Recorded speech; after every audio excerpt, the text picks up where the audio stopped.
বহু বছর আগের কথা। পক্ষীপুর জঙ্গলে একটি ছোট্ট কুটিরে মা ছাগল তার দুটি ছোট ছোট ছানাদেরকে নিয়ে বসবাস করত।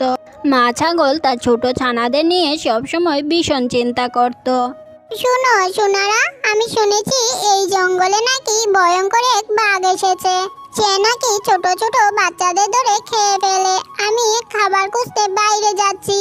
আর হ্যাঁ, যতক্ষণ না মা খাবার নিয়ে বাসায় আসছি ততক্ষণ তোমরা বাসা থেকে কোথাও যাবে না, বুঝলে? ঠিক আছে মা, তুমি আমাদেরকে নিয়ে এত চিন্তা করো না। তুমি না আসা পর্যন্ত আমরা কোথাও যাবো না। ছাগল তার বাচ্চাদের বুঝিয়ে শুনিয়ে খাবারের সন্ধানে চলে গেল। বেশ কিছুক্ষণ পর ছাগল ছানা দুটো একে অপরকে বলল, তোর মাঠে কোনো ফিরে আসলো না। তোর আমরা দুবাই মিলে বাইরে থেকে একটু ঘুরে আসি। এই বদ্ধ জায়গা থাকতে থাকতে আমার একদম ভাল লাগে না। যেই ভাবনা সেই কাজ, এই বলে ছাগল ছানা দুটো বাইরে বেরিয়ে আসলো। তারা দুজনে জঙ্গলের এদিক ওদিক ঘুরে বেড়াতে লাগলো। আর এইদিকে সেই দুষ্টু বাঘ জঙ্গলে ঘুরে ঘুরে তার শিকার করছিল। কিছু দূর এগিয়ে বাঘ দাঁড়িয়ে বলল, বুঝতে পারলাম না আজ কি হলো। সারা জঙ্গল তন্ন তন্ন করে খুঁজেও কোথায় একটা শিকার পেলাম না। বলি আজ কি তাহলে আমায় না খেয়ে থাকতে হবে? যাই আরো একটু সামনে এগিয়ে গিয়ে দেখি কোথায় কি কোনো খাবার পাওয়া যায় নাকি। এই বলে বাঘ কিছু দূর যেতেই ছাগলের দুটো ছানাকে দেখতে পায়। আরে ভাই, এ তো দেখছি ছাগলের দুটো কচি কচি ছানা। এদেরকে দেখে তো আমার খিদেটা আরো বেশি বেড়ে গেল। যাই এখনই গিয়ে এই ছাগল ছানা দুটোর ঘাড় মটকাই। তারপর সেই দুষ্টু বাঘ ছাগল ছানা দুটো সামনে এসে দাঁড়ালো। ওলে বাপলে, এ তো দেখছি একটা বাঘ। কেন যে মায়ের কথা অমান্য করে বাইরে বেরিয়ে এলাম। বাঘ মামা, তুমি আমাদেরকে মেলো না, তুমি আমাদেরকে ছেড়ে দাও। হা হা হা, তোদেরকে ছাড়ার জন্য আমি এখানে আসিনি, তোদেরকে খাওয়ার জন্য আমি এখানে এসেছি। আজ তোরা আমার হাত থেকে বেঁচে ফিরতে পারবি না। এই বলে বাঘ ছাগল ছানা দুটোর উপর আক্রমণ করে আর তাদেরকে খেয়ে নেয়। বেশ কিছুক্ষণ পর ছাগল খাবার জোগাড় করে তার বাসায় ফিরে আসলো। বাসায় এসে দেখলো তার ছানা দুটো সেখানে নেই। এই দেখে ছাগল ভীষণ চিন্তায় পড়ে গেল। হায় ভগবান, আমার ছানা দুটো কোথায় চলে গেল? তাদেরকে তো আমি বাইরে যেতে বারণ করেছিলাম। তাহলে কি ওরা আমার কথা না শুনে বাইরে চলে গেল? না না, যাই এখনই গিয়ে ওদেরকে খুঁজে নিয়ে আসি। এই বলে ছাগল তার ছানা দুটোকে জঙ্গলের এদিক ওদিক খুঁজে বেড়াতে লাগলো।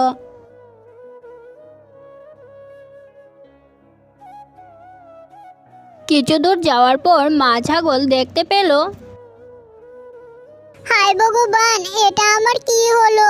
আমার যে সর্বনাশ হয়ে গেল। আমার ছানাদের বাঘ খেয়ে নিয়েছে। এখন আমি ওদেরকে ছাড়া কিভাবে থাকবো? আমি মা হয়ে এত বড় কষ্ট কিভাবে বুকে চেপে রাখবো? ওই দুষ্টু বাঘ আমার কচি ছানাদেরকে খেয়ে ভালো করেনি। একদিন না একদিন ওর পাপের ফল ওকে ভোগ করতেই হবে।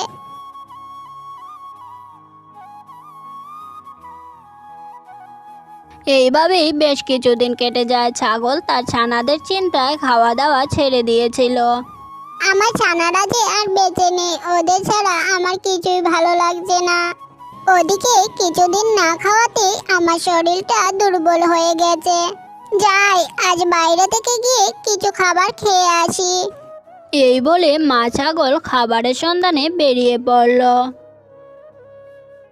বেশ কিছু দূর যাওয়ার পর সে একটা চিৎকার শুনতে পেল। বাঁচাও বাঁচাও, কেউ আমাকে বাঁচাও। আরে, আওয়াজ শুনে তো মনে হচ্ছে নিশ্চয়ই কেউ জঙ্গলের ভিতর কোনো বিপদে পড়েছে। যাই তো গিয়ে দেখে আসি। কিছু দূর যাওয়ার পর ছাগল দেখতে পায় একটি বাঘের ছানা একটি গাছের ডালের নিচে চাপা পড়ে আছে। আরে, এ তো দেখছি একটি বাঘের ছানা। না না, আমি ওকে সাহায্য করতে পারবো না, কারণ ওরা হলো আমাদের শত্রু। ওদের জাতের ভিতর কে আমার ছানা দুটোকে মেরে খেয়ে ফেলেছে। তাই আর আমি ওদের কোনো উপকার করব না। আমার এখান থেকে চলে যাওয়া উচিত। না না, আমাকে ছেড়ে দিও না, আমাকে বাঁচাও। আমার যে খুব কষ্ট হচ্ছে। যেও না, আমাকে এভাবে একা ফেলে দিও না। আর যদি তোমার ছানা বিপদে পড়তো তাহলে কি তুমি ওদেরকে বিপদে ফেলে যেতে পারতে বলো? না, তোরা হলে আমাদের শত্রু, তাই তোদেরকে সাহায্য করা আমার উচিত হবে না। ছাগল বাঘের ছানাকে সাহায্য না করে সেখান থেকে চলে গেল। বেশ কিছু দূর যাওয়ার পর ছাগল বলল, আমার এমনটা করা ঠিক হলো না।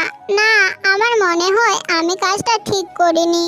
ওই বাঘটা না হয় অন্যায় করেছিল, কিন্তু আমি একজন মা হয়ে অন্যের সন্তানের সাথে এমনটা করতে পারি না। সন্তানদের জন্য আমার মনে যা ভালোবাসা আছে তা সব সন্তানদের জন্য থাকা উচিত। আমার সন্তান নয় তো তাতে কি হয়েছে, ও কারো না কারো তো সন্তান। যাই, আমি বরং গিয়ে ওর সাহায্য করি।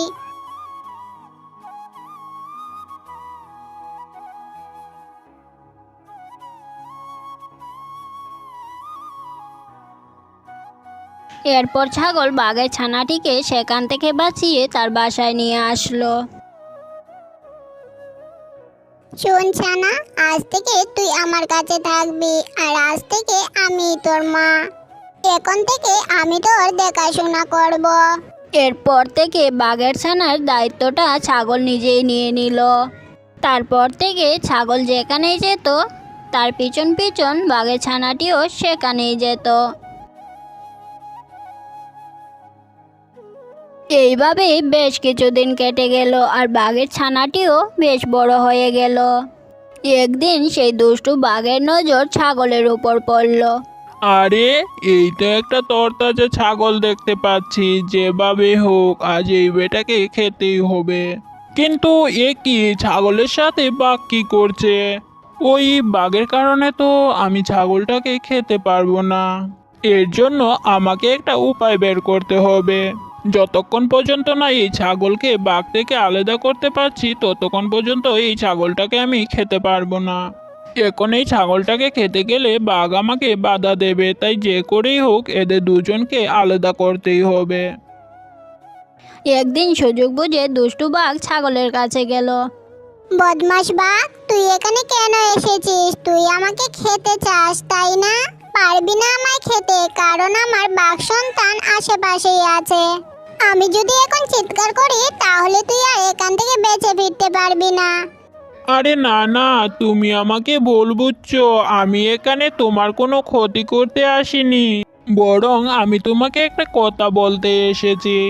তুমি যে এই বাঘকে নিজের সন্তানের মতো লালন পালন করে বড় করেছো, কিন্তু ও তো বাঘের জাত, যে কোনো সময় ও তোমাকে খেয়ে ফেলতে পারে। তাই সময় থাকতে ওকে তুমি তাড়িয়ে দাও। ও আমার সন্তান, আর সন্তান কখনো তার মা বাবাকে খেতে পারে না। তুমি আসলেই একটা বোকা। ও তো আর তোমার নিজের সন্তান নয়, ও হচ্ছে একটি মাংসাশী প্রাণী। এই আমার মতো, আমি আমার বাচ্চাটিকে ভালো করে চিনি। আজ নয়তো কাল ও তোমাকে খাবেই। তাই ওর কাছ থেকে আলাদা হয়ে তুমি দূরে সরে যাও। না, আমি তোর চালাকি খুব ভালো করে বুঝতে পারছি। এখনো সময় আছে, তুই এখান থেকে চলে যা। তা না হলে এখনই আমি আমার সন্তানকে ডাকছি। না, এইসবের আর প্রয়োজন নেই। আমি নিজেই এখান থেকে চলে যাচ্ছি। শুনলে না তো আমার কথা, দেখবে একদিন নিজেই তুমি পস্তাবে। এই বলে বাঘ সেখান থেকে চলে গেল। দুষ্টু বাঘের এইসব কথা শুনে ছাগল খুব চিন্তায় পড়ে গেল। আমি একজন মা হিসাবে একটি বাঘের ছানাকে ছোটবেলা থেকে লালন পালন করে বড় করেছি। ছোট থাকতে হয়তো ও কিছু বুঝতোই না, কিন্তু এখন তো ও অনেক বড় হয়েছে। এখন যদি আমার বাঘ সন্তান আমাকে খেতে চায়, কারণ বাঘের কাজ তো এটাই যে ওরা নিরীহ প্রাণীদের মেরে খাবে, তাহলে কি ওই দুষ্টু বাঘ যেসব কথা বলে গেল এখন কি সব সত্যি হবে? ও কি আমাকে খেয়ে নেবে? আমি আমার ভালোবাসা দিয়ে আমার বাচ্চানাকে বড় করেছি, মা হয়ে তার দেখাশোনা করেছি, নিজের সন্তানের মতো ভালোবেসেছি। যখন আর আপন বলতে কেউ ছিল না, তখন ওকে মায়ের আদর বুঝতে না দিয়ে আমার কাছে আগলে রেখেছি। হে ভগবান, আমার জন্য আমার বাঘ সন্তানের মনে একটু ভালোবাসা জাগিয়ে দাও। পরদিন ছাগলের বাঘ সন্তান ছাগলকে বলল, মা, তুমি আমার জন্য অনেক কষ্ট করেছো। ছোটবেলা থেকে আমাকে দেখে শুনে রেখেছো, আমার যত্ন করেছো, আমাকে ঝড় বৃষ্টি থেকে আগলে রেখেছো। মা, এখন তোমার বয়স হয়েছে, তাই আজ থেকে আমি তোমার খাবার জোগাড় করে নিয়ে আসবো, আর তোমার বাইরে যাওয়ার কোনো প্রয়োজন নেই। এই বলে বাঘ খাবারের সন্ধানে বেরিয়ে গেল। কিছু দূর যেতেই দুষ্টু বাঘের সাথে ছাগলের বাঘ সন্তানের দেখা হয়ে গেল। তখন দুষ্টু বাঘ বলল, দাঁড়াও, তোমার সাথে আমার কিছু কথা আছে। বলো, কি বলতে চাও তুমি আমাকে? কথাটা হচ্ছে, বেশ কিছুদিন ধরে লক্ষ্য করছি তুমি একটা ছাগলের সাথে থাকছো, কিন্তু তোমার বোঝা উচিত তুমি একটা বাঘ। তোমার একটা সম্মান আছে। ছাগল তো আমাদের খাবার। তাই এখন সময় হয়েছে তুমি আমার দলে চলে এসো। ওই ছাগলের সাথে থেকে তোমার কি লাভ? চলো তুমি আর আমি মিলে ওই ছাগলটাকে খেয়ে নিই। না, তুমি কথাটা তো মন্দ বলনি। আসলে তো আমি একটা বাঘ, আর বাঘের প্রধান খাদ্য হলো মাংস। আমারও অনেক দিনের ইচ্ছা যে আমি ছাগল মাকে খেয়ে নিই। চলো আজই আমরা কাজটা সেরে ফেলি। এই তো তুমি সৎপথে চলে এসেছো, তাহলে আর দেরি কেন? চলো চলো আমার সাথে, আমার যে আর তর সইছে না। ঠিক আছে, আমি আগে যাই, তারপর তুমি এসো।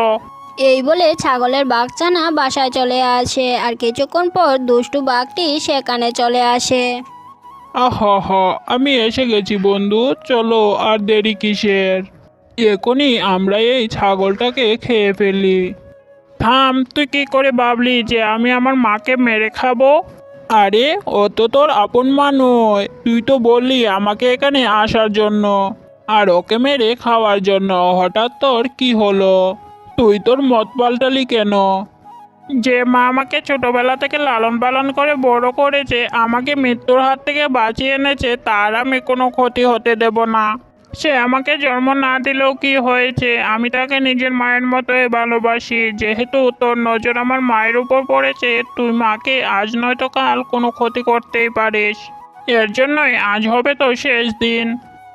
এই বলে দুই বাঘের মধ্যে প্রচণ্ড লড়াই হলো। লড়াইয়ের এক পর্যায়ে দুষ্টু বাঘ সেখানে মারা গেল। সত্যি বাবা, আজ আমার ভালোবাসা সার্থক হয়েছে। আমার কষ্ট বিফলে যায়নি। আজ আমি অনেক খুশি। মা, আমি তোমার সন্তান হয়েও আমার বাকি জীবনটা এইভাবেই কাটিয়ে দিতে চাই। এরপর থেকে বাঘ ছাগলের সন্তান হয়ে বাকি জীবনটা খুশিতে কাটাতে লাগলো।